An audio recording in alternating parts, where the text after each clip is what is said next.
What is up, YouTube? I'm Devon DaVinci, leader of the Renaissance Crew, and you're watching DaVinci Reacts. Today we're going to be jumping into another John D. Ruddy animation. I believe I did another one of his for the Irish Civil War. And was there another one? I might be confusing them with Extra Credit. This is a video related to civil rights in America, or at least the civil rights movement of the 50s and 60s. Now, the civil rights movement could go even further back than that if you want to go talk about the 1910s with Ida B. Wells and W.B. Du Bois and Booker T. Washington in them. But most people consider the beginning of the civil rights movement in America after 1955, which was the passing of Brown v. Board of Education. And I believe it was also I could be wrong, but I think it's also the time with the situation with Rosa Parks. Is that 1955? I think it is. But those events are pretty much what signify the beginning of the civil rights movement. One of the reasons why I wanted to tackle this video in particular is because I've had discussions recently in comment threads where people will say things that are just flat out wrong or misinformed. And in some cases, it seems like it's just flat out ignorance, like they just did not know. So they said one thing not knowing that that's wrong. But it seemed like in a lot of cases, it is just a case of maliciously trying to push an agenda. And, on my channel, I don't give a damn about agendas. I try to as much as I can to speak the truth. The truth doesn't give a damn about how you feel about it, whether it goes with your agenda or not. So at the end of the day, we have a lot of things to discuss. Again, this video is by John D. Ruddy. Now, if you want to show support, I will have a link for the original video in the description box down below. And I will also have a link for their channel at the end of this video, the last 30 seconds. If you click over here, if you look over here, there'll be an icon. You can click on it. It'll take you to their channel. You can like, comment, subscribe, all the other good stuff. And of course, the original link is there in case you want to watch it without me possibly talking and pausing over it. Or if you are a reactor and you want to react to it yourself, that's the link that you will use to get to the original source video. Now, with that being said, let's jump into this. This video was kindly sponsored this is part by my one. supporters on Patreon. I will be taking care of part Please 2. Please consider supporting me at patreon.com either tomorrow or the day after. John D. Ruddy. Also, before we get into this, if you do want to show them support, please join their Patreon, because YouTube doesn't show historians a lot of support because they tend to cover topics that can be considered controversial or can be considered as possibly offensive because of some of the subject matter they cover. And YouTube, with the way they rate videos, a lot of times historian channels will immediately get flagged for demonetization. So if you want to show them support, join their Patreon. That's one way you can do it. Hit the like button so their videos can get pushed out to more people and draw in more eyes. If they have a website, be sure to check that out. And if they upload videos on that website, watch it on the website over YouTube, because chances are they might have their own advertiser deals that will give them some type of compensation. But anyway, let's jump into this.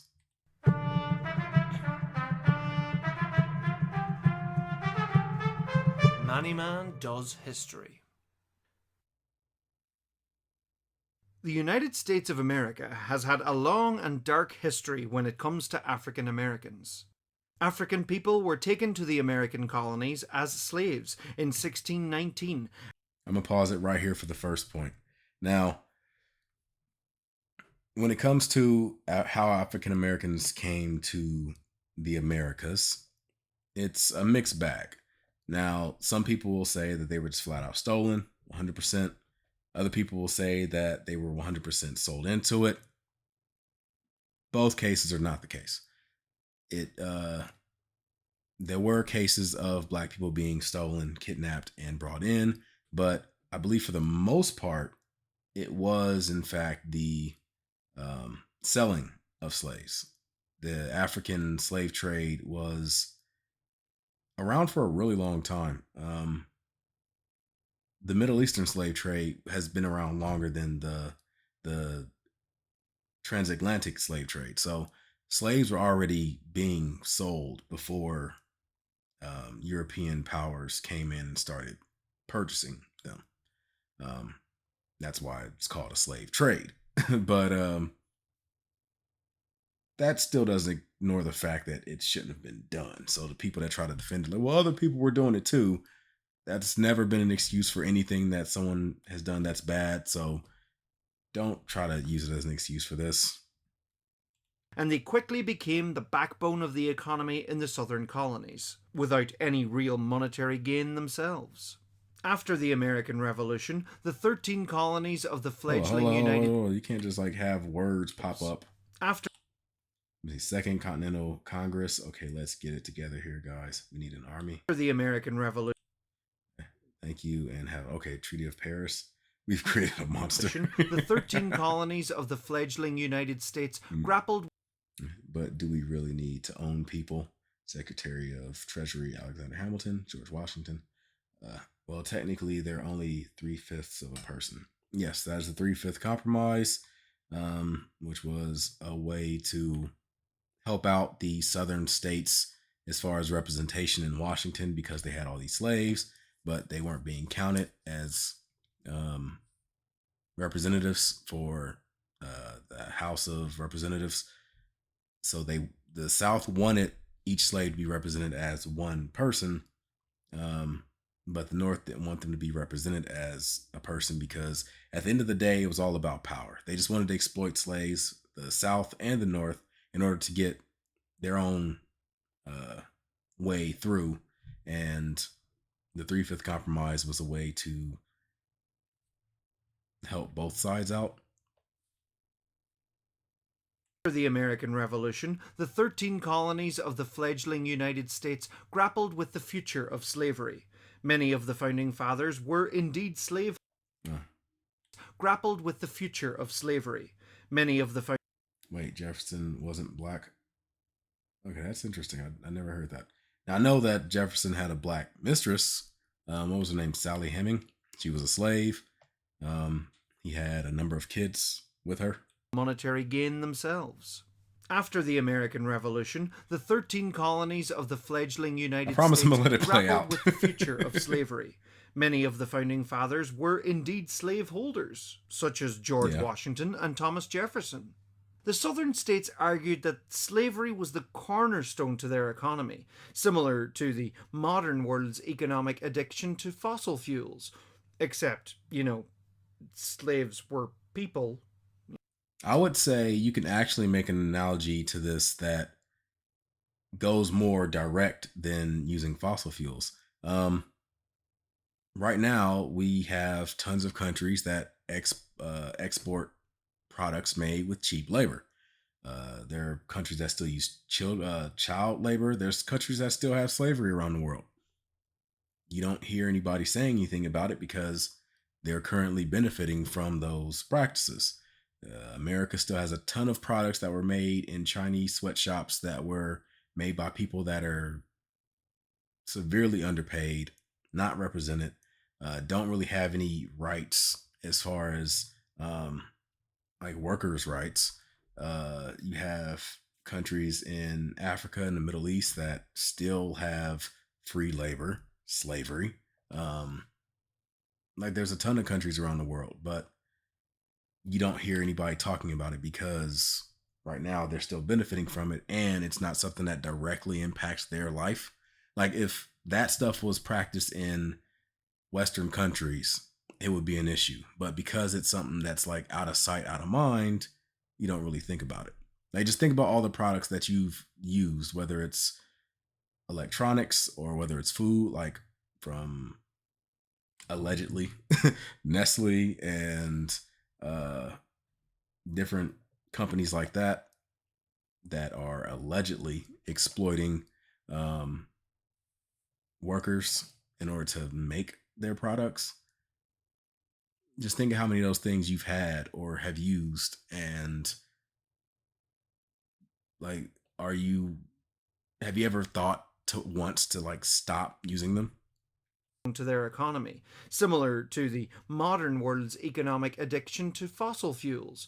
Except, slaves were people, parents and traders and farmers taken from their homes. The founding fathers failed to stamp out slavery, despite all men being created equal, apparently. Many assumed that slavery would ultimately fizzle out because it wasn't profitable. Slavery probably could have stuck around a lot longer if the founding fathers were more honest with how they truly felt, and if they wrote it in the Constitution, like, yeah, America is built for white people, and all other races are less than that. Da, da, da, da. It would have been a lot harder for to like take it to court if it was written in the Constitution, like, yeah, you're black, you don't have rights. So I'm glad that those things were written in there because it gave foothold to uh the legal pursuits and to justifying it in Congress, because it's like, okay, well, if you don't follow it, then you're a hypocrite. So Many assumed that slavery would ultimately fizzle out because it wasn't profitable, but with the invention of until, the yeah, cotton gin, cotton gin allowing for much faster changed cotton everything. processing, slavery kicked up a gear in the South. The early 19th century saw continuous tension between northern and southern states over the future of slavery. Some tried to send free formerly enslaved people back to Africa, some tried to compromise. Some people who had escaped slavery, such as Harriet Tubman and Frederick Douglass, became strong advocates against slavery. Mhm. All of this boiled over into the American Civil War, in which the southern states seceded from the USA to defend their states' rights. This is another thing that people tend to talk about a lot, about the fact that the North did not fight to free slaves. And as you can see, there are three border states that did have slavery, but were still part of the Union. And when uh, Abraham Lincoln first made the Emancipation Proclamation, it freed all the slaves in Confederate states, but not the slaves in those bordering states. And people will use that and be like, see, Abraham Lincoln in the North, they didn't fight to free slavery and this, that. I don't get the point of that talking point, because it's like, it doesn't matter whether or not they did it for that reason. The fact of the matter is, that is what came out of it.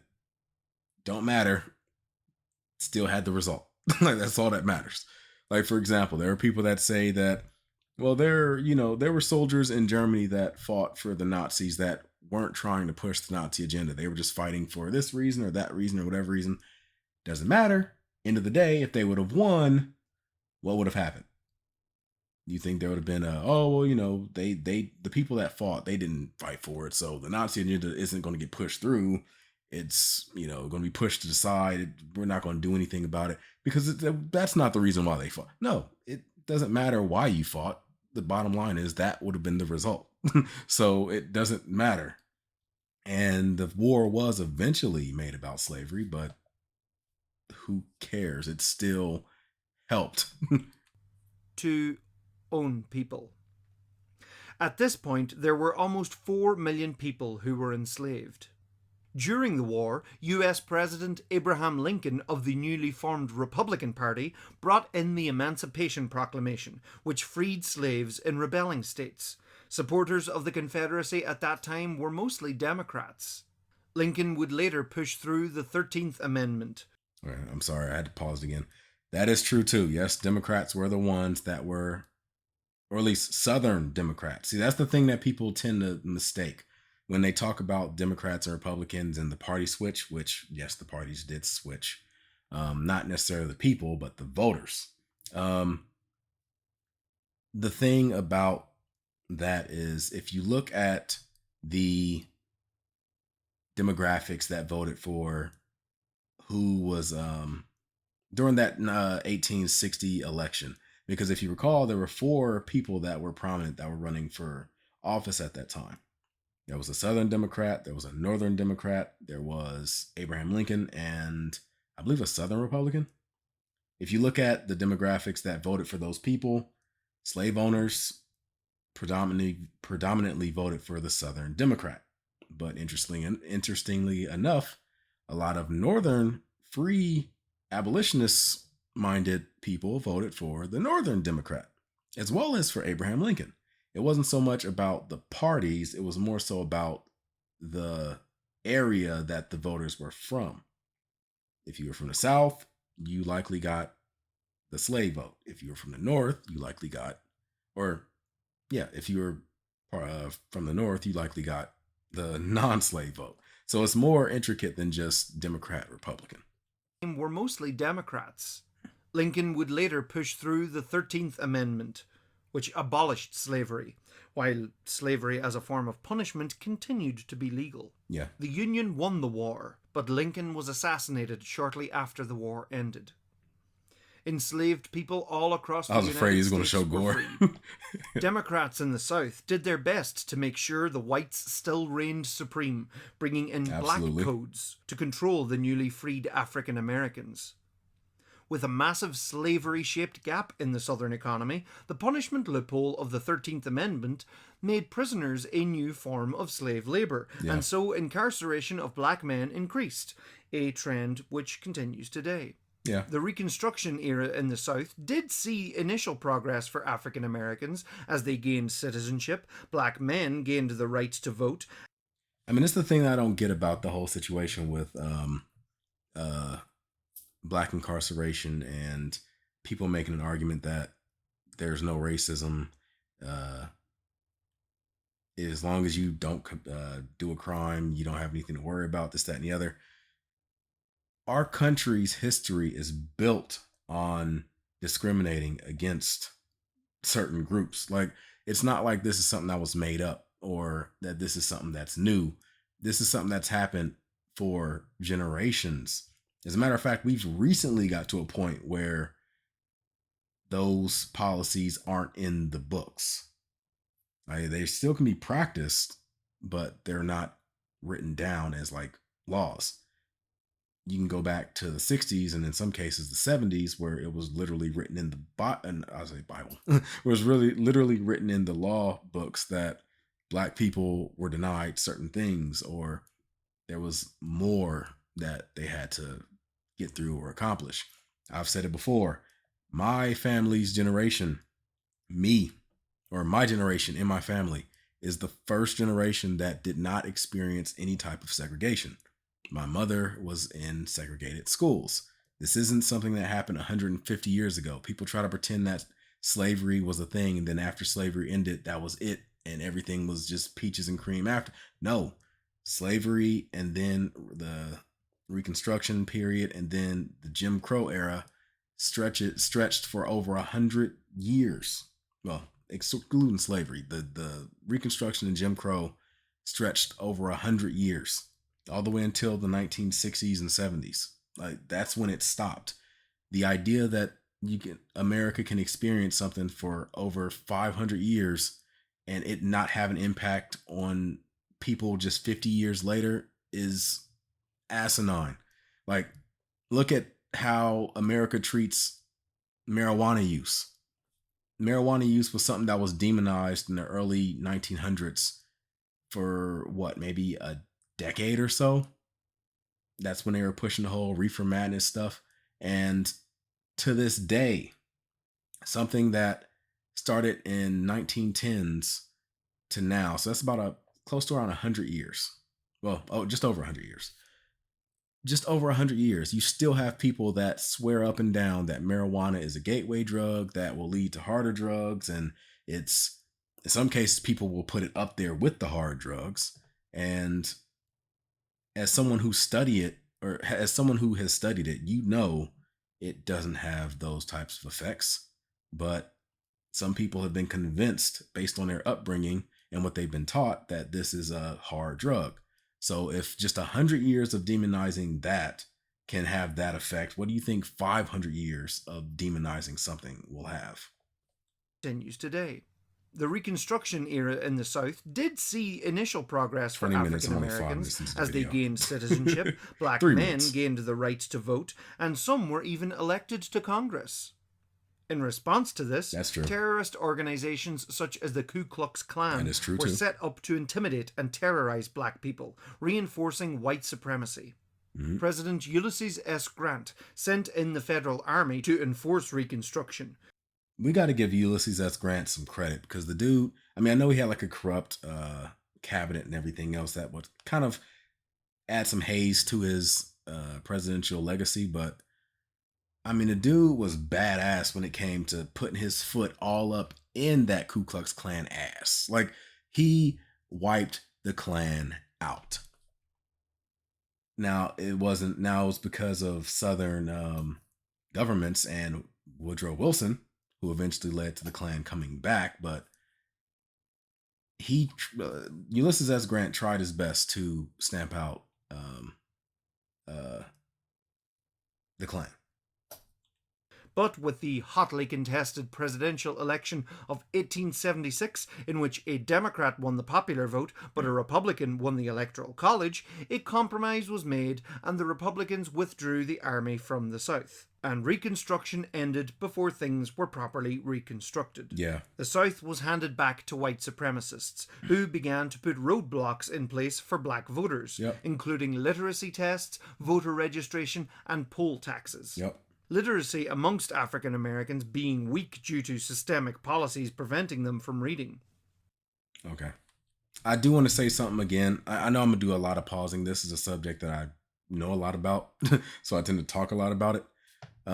This thing I'm about to say is directed to the black people that say that there's no reason for voting. There's no purpose for it. It doesn't mean anything. It doesn't change. It doesn't change anything. Doesn't do anything. All that other stuff. And I'm going to keep it paused on this because I want this to be here while I say this.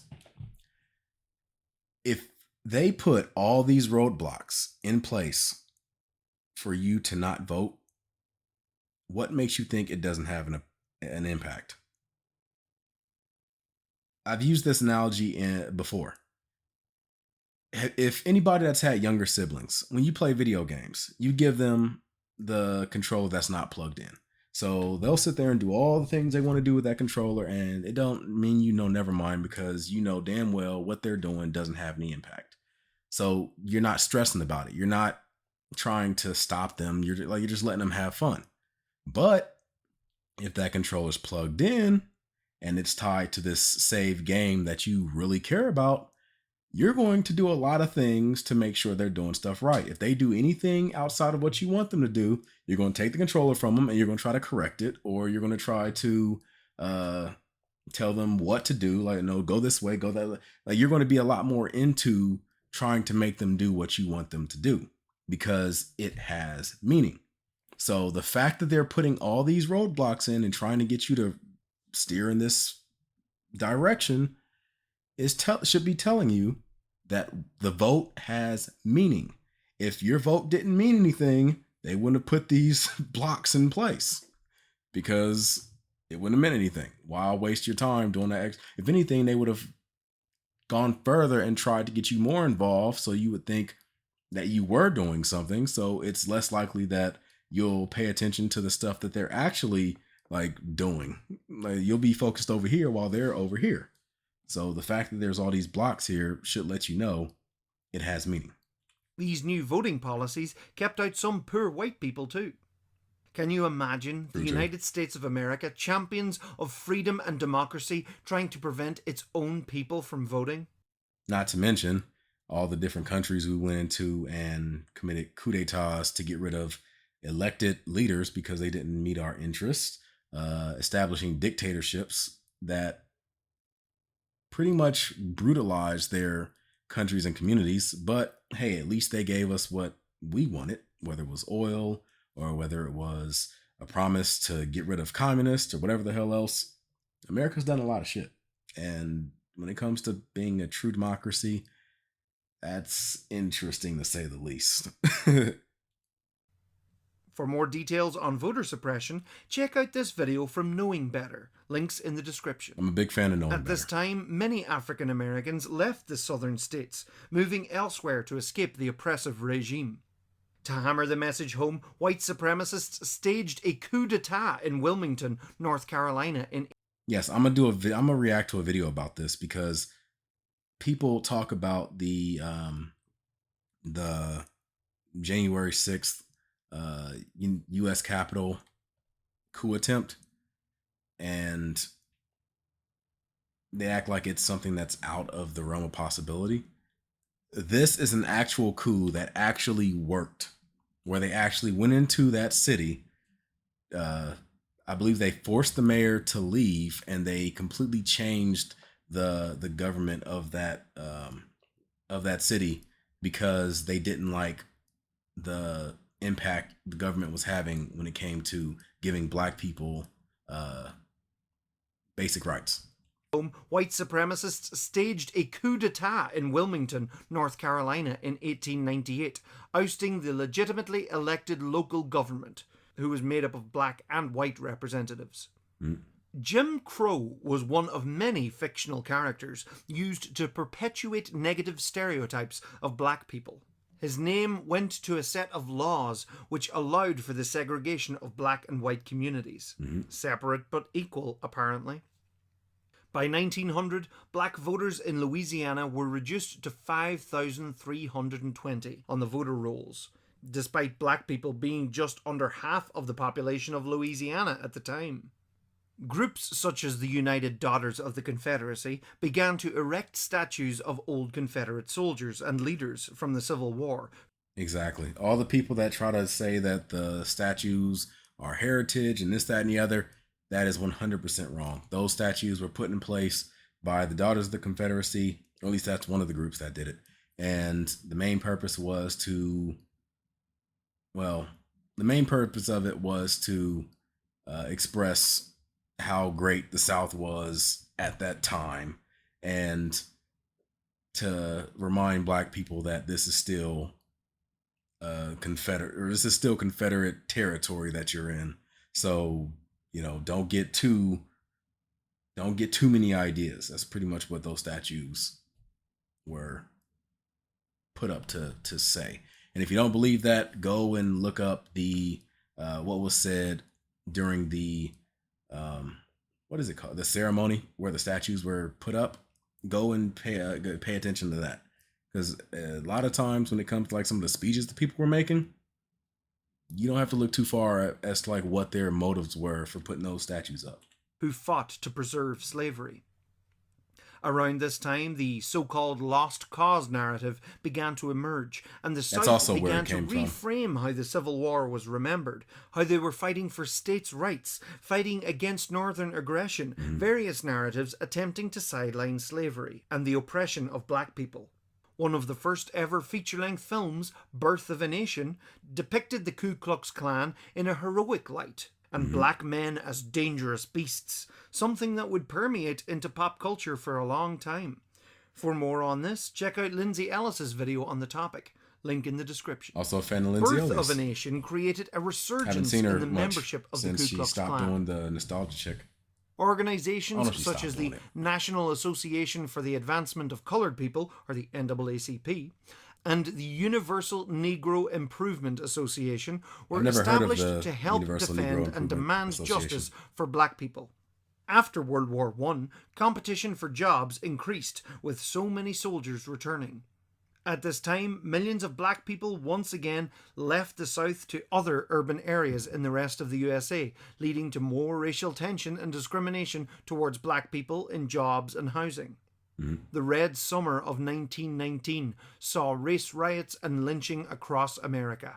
Yes, the Red Summer situation of 1919, that is another video that I need to tackle at some point that discuss the dozens of race riots that happened around America. Like a lot of people in my reaction to Extra Credits video about Black Tulsa, the burning of Black Tulsa, when mob of angry whites came and destroyed the black town. They said they never heard of that. Like that was the first time that they ever experienced that. That is just one of dozens of situations that were just like it. Whether it's Wilmington that we were talking about earlier, or whether it's Rosewood, Florida, or whether it was what happened in Chicago, or what happened in I believe one happened in New York. There's a ton of these different race riots that happened where black people were just butchered simply because either someone was accused of something or somebody or the black community as a whole was uh, too successful, or they usually tend to come down from to either jealousy or trying to put the black people in their place. That's what these race riots like came from. So any type of spark that could light the powder keg, whether it was an accusation that somebody raped someone, or whether it was the accusation that a black person attacked a white person in some way, or anything like that. That's all it needed to just burn the entire city down. In 1920, Matter of fact, this picture, saw race riots. this is a real picture. He drew the picture, and it makes it like comical and things like that. But I'm glad that he did this, because anybody that looks up the actual picture, the Omaha race riot, and this picture in particular, where there is literally a black person on a pile of wood being lit on fire, and there's a group of people around them taking pictures.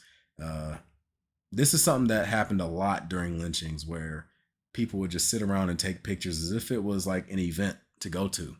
A lot of cases, people would take body parts of the person that was lynched and take them home as like souvenirs, whether it was ears or whatever else.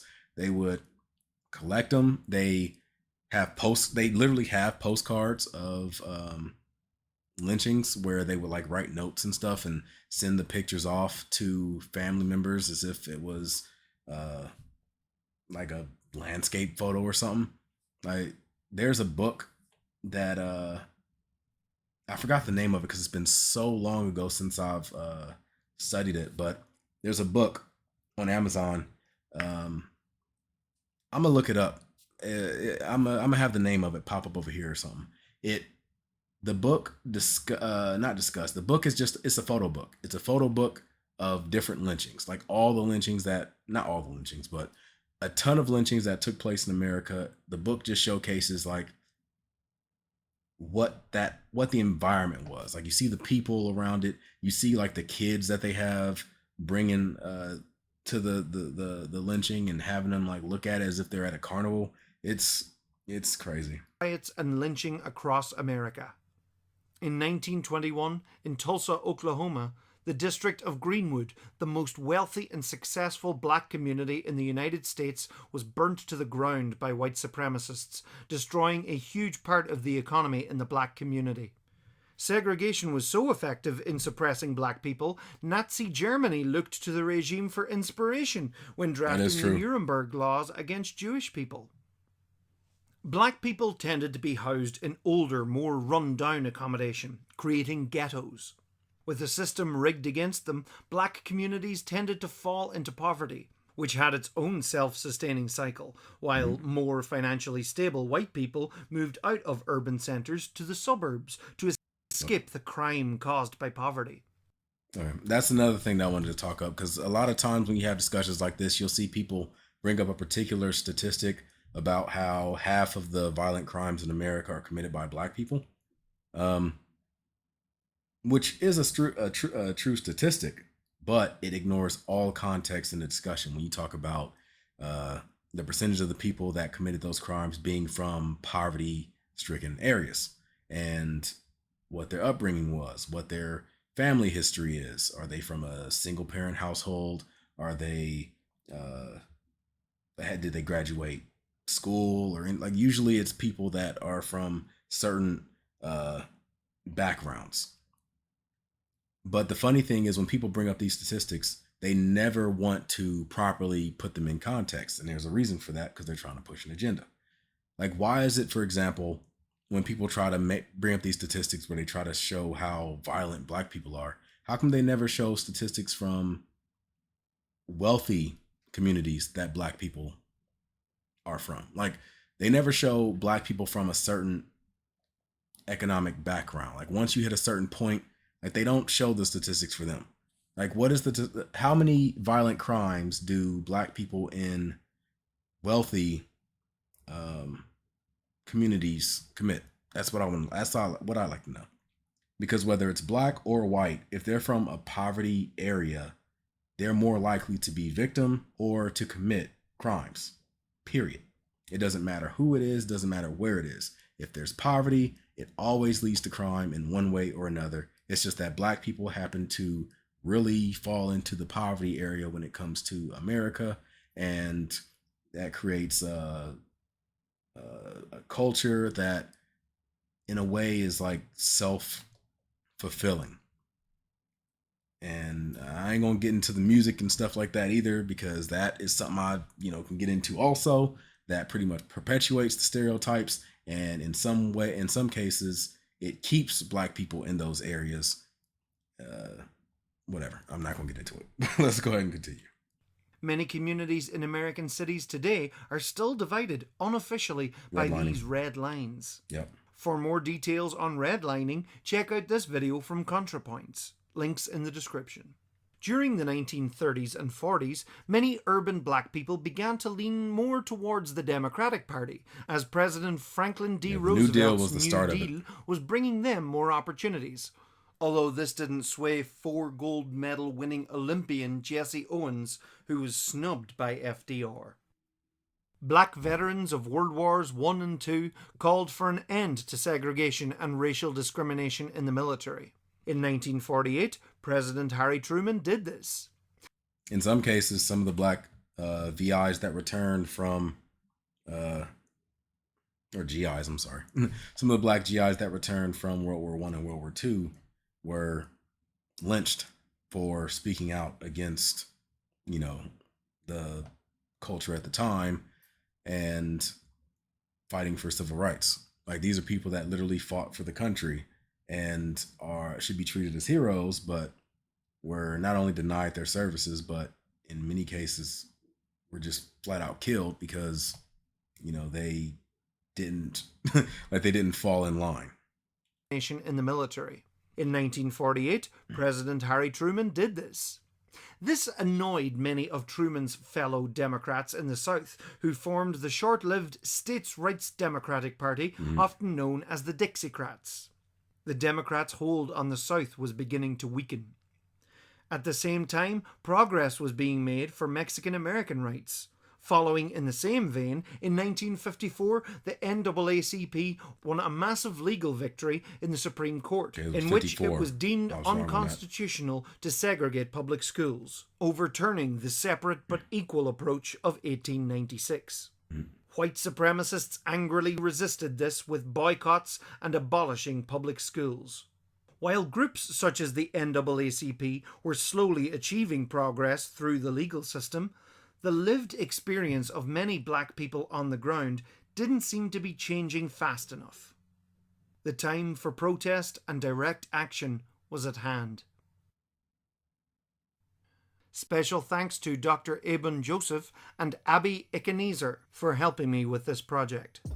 Thanks for watching, folks. Don't forget to subscribe and hit the bell icon to be notified as soon as part 2 comes out. The dreaded algorithm has been pretty tough these days, so hitting the bell icon really helps. What helps even more is supporting me on Patreon. You can support the creation of these videos on Patreon and enjoy loads of benefits. This video was indeed voted for by my patrons. You can buy my books and all sorts of other Manny Man merchandise at johndruddy.com, including this detailed poster of the timeline of Irish history. You can also follow me on Instagram, Facebook, Twitch, and Twitter for all sorts of pictures, posts, and updates. Check out my Star Trek podcast, Where Many Have Gone Before, on Spotify and Apple Music. I'm going to be talking more about it to after watching it ends, Star Trek for the very first time. I'm going to let him get his pitch out. Thanks to all my patrons: Alexander, Arthur Revan, if he's going to name the Carol patrons, Bassett, I'm going to just move on. Chair DJ, Colton Sayer. Once again, thank you. Okay. I will do a reaction to part 2 in the near future, so be sure to be on the lookout for that. But yeah, when it comes to the civil rights movement itself, it's very interesting because obviously there are certain figures that get a lot of attention. Martin Luther King, Malcolm X. There are figures that tend to get lost in the sauce, though, like Medgar Evers and people of that nature. Um, when it comes to Martin Luther King, no, it's very interesting. It's very interesting because a lot of the things that happened with Martin Luther King, and I'm not saying this to like knock him or anything, but pay attention. A lot of the things Martin Luther King did when it came to the civil rights movement, it was extremely effective in agitating the silent majority, is what I call it. The people that didn't like the segregation and the way black people were treated, but because it didn't necessarily affect them, they didn't really care one way or the other. But Martin Luther King was very effective in getting those people motivated. Like when he had the situation in Selma with the cops beating and dogs being sticked on college students. There's a reason that the people that were there were college students, not like older adults. Like they were college students because it, like Martin Luther King knew that with the way the police were going to treat them, there were going to be TV cameras there. And if people at home could see with their own eyes what was going on as far as the fire hoses and the dogs and the beatings and stuff happening to essentially kids, then that would, without a doubt, get people up and motivated and they'll start voting for change. Now, Malcolm X. Now, Malcolm X is a guy that I am a fan of when it comes to him as a person because, and I don't mean to say this because it's going to sound kind of messed up, but I'm just saying it because it's what happened.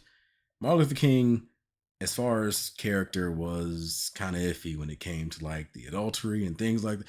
But when it came to Malcolm X, during his younger years, it was crazy as hell. But when he changed, when you talk about character, the dude was 100% straight laced. Like one of the reasons why he was assassinated was because he was exposing Elijah Muhammad's um, affairs. Like that's what ended up killing him because he grew up in this uh, community, the Nation of Islam, being taught this is how things are handled.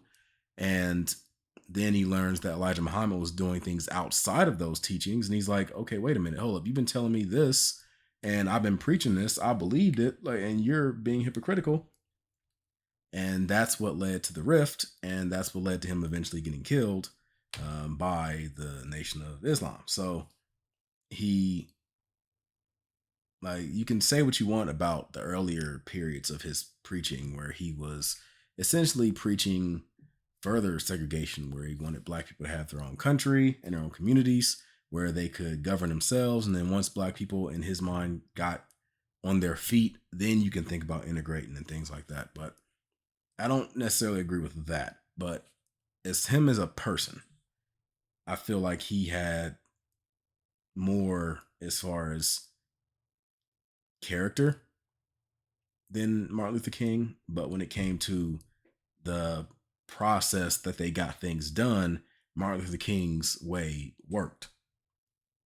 Like right now, you have groups like Black Lives Matter and stuff that try to push for civil rights in certain areas. And I've already told you guys when it comes to Black Lives Matter, the organization, like the movement itself, the idea, I have no problem with. The organization is where I lose faith. I don't think that it's going to work because I think it's being done extremely ineffectively. And the group itself is beyond fractured, where you have multiple different groups within the same group telling different ideas and objectives, and there's no focus. And I don't think that it's going to work. If anything, it's going to hurt in the long run. Because there is no, well, for a number of reasons. One, there's no main focus. They don't have a proper goal. It's almost like their fans. of the civil rights movement. So they like the idea of the marches and the speeches and like the events, but they don't think of what the purpose of those things were. You don't march for the sake of marching. You march for awareness. Once you have awareness, there's something you have to do after that, which usually ends up in legislation and changes in Washington. Unless you're going to have people running for Congress, running for Senate, running to get into office, running to mainly to fulfill those local uh, uh, areas and jobs, then you're not going to get anything changed. Because as much as we talk about police brutality and things like that, where is the main arena that is going to change police and the way police handle communities on the local level? When you talk about local elections, why don't you have people that you have sponsored to run for police commissioner? Or why don't you have people that you have sponsored to run for judges? Why don't you have people that are sponsored to run for Congress? Why don't you have anybody meeting with the president in order to push some type of legislation, or at least get the idea of some type of legislation through? Like, marching for the sake of marching doesn't do anything. That's the reason why I hate watching like just a ton of marches. Like, marching is part one, but if you're just going to march and then go home afterwards, it doesn't mean anything. Um, the protests last summer, the protests, I had no problem with it. In some cases, it got kind of violent. Even in them cases, I was iffy. Like, don't get me wrong, don't attack anything that is outside of um don't attack anything that's outside of the focus for your, I guess, problem. Like, don't go attacking regular random people's jobs or regular random people's stores or things like that. That made no sense. If anything, all that did was make someone that could have been behind you now an enemy. Like, okay, you just destroyed my livelihood. Why the hell would I support you now? And then you have some people with some of the most asinine arguments like, well, everything else in this country stolen, so we're going to go around and steal stuff too. That makes no sense on so many damn levels. Because first of all, by going out and stealing, number one, you lose any type of moral argument that you had to begin with. So whatever reason people had to follow you, now all they see is a bunch of thieves. So it's like, no, I'm not going to follow that. And second of all, it just fulfills any stereotype that they already felt about you to begin with. So the justification in their mind why they were discriminating against you for, you're validating it. You're telling them, hey, I am a criminal. Hey, I am someone that's going to rob, or I'm going to assault, or I'm going to kill, or I'm like, you're giving them a reason to do that.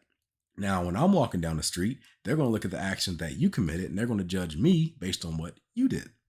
What you need to do is, as a black person, whether it's fair or not, you have to understand that what you do represents the entire race. If I get on camera right now and start talking about drugs and sex and gangs and all this other stuff, they're not going to be like, oh, look at Devon tripping. No, they're going to be like, look at this black person acting like a damn fool. Like, that's what it's going to be. It doesn't matter about whether it's just me or my lifestyle or me talking about it. It, like, based on the mindset that people put you in, your expectations are met with that. If somebody is known for stealing and they happen to be around and something goes missing, guess who everybody's going to look at? If somebody is known for attacking people and then next thing you know somebody gets attacked, even if nobody saw it, guess who the first suspect is they're going to go to? When like certain things come with more expectations.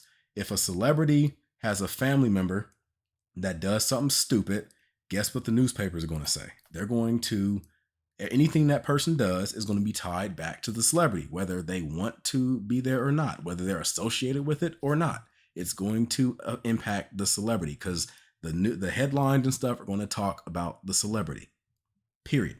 Is it fair? No, but that's what we live in. That's what we have to. Um, those are the rules that we have to follow if we're going to change them. Like when it comes to um, like talking with when it comes to encounters with the police, black people, we're taught that there are certain things you just flat out do not do. It doesn't matter if it's right or not, it's just certain things you don't do. You keep your hands on the wheel no matter what. And if the cop tells you that it's okay, you still keep your hands up there unless there's a specific reason they're telling you to not have your hands there. If you're going to reach for your ID or something, you do it at a certain, like you do it slow and you make sure that the cop is 100% aware of everything you're doing.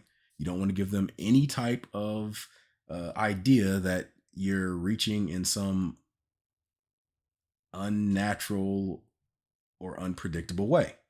Is it fair that you have to go through these extra steps? No, but guess what? That's the rules. If you want to make it home, that's the rules that we have to abide by.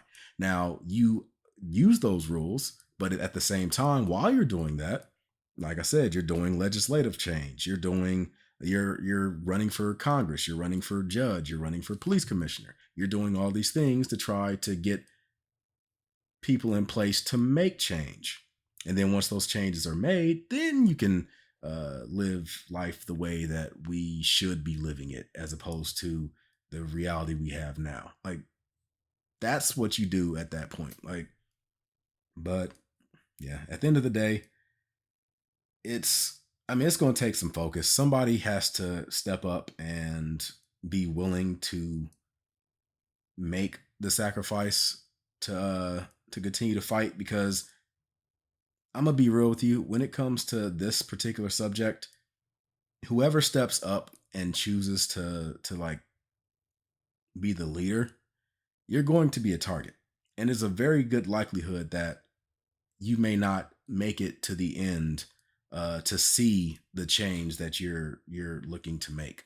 But the problem is, if you're going to be that person, and for the people that are willing to ride with that person and want to like be a part of that, you have to understand that that is a possibility. But at the same time, you can't fall into emotions. If something happens, you don't just fall back and, oh, they did this, well, we're just going to lose our mind and we're just going to flip the fuck out. No, because that's going to ruin all the progress. That's what happened with the original civil rights movement. Once the leaders were gone, we lost focus.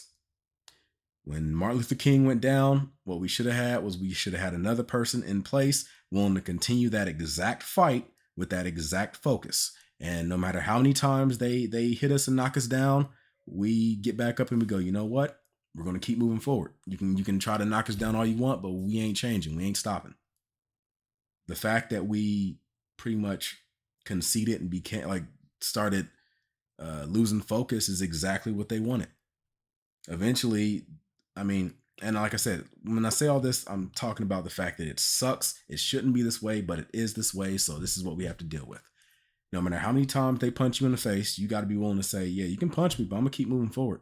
Eventually, they're going to get tired and they're going to be like, you know what? We can't keep doing this. Like, we tried and we tried and we tried to stop them, but they just keep on moving forward.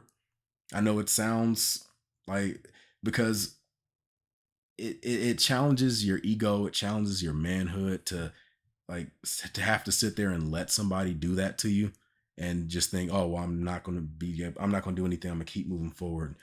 I know it sucks, I know it sounds like garbage, like you don't want to hear that, but it is the most effective way, because the main goal is to engage the silent majority. If if the stereotype is that you're naturally this violent person or you're this criminal type person, no matter what justification you have for it, if you swing on somebody or you do something in retaliation, they're only going to see the retaliation. They're not going to be paying attention to the initial attack, because they're going to be able to justify it in their minds that there's probably a reason for why that should have happened. But when it comes to your retaliation, there's not going to be any justification. They're just going to look at it and be like, oh, this is what I expected because I expected them to be this violent person or something. In order to change that, you have to be squeaky clean. There should be no reason that they should be able to justify what happened to you.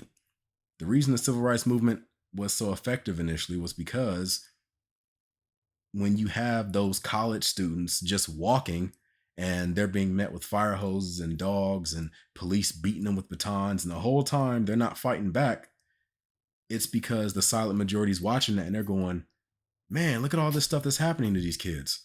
Did they do anything to deserve it? No, I'm watching it. They're not fighting or anything. They're just sitting there, but they're getting attacked. Like, there's no reason for this to be happening. We need to do something about it. Like that. That's what it is. If it was just a video of police attacking black people and black people attacking police, then it would have just came off as like a riot. There would have been no change because people would have watched it and been like, the police are trying to stop these black people.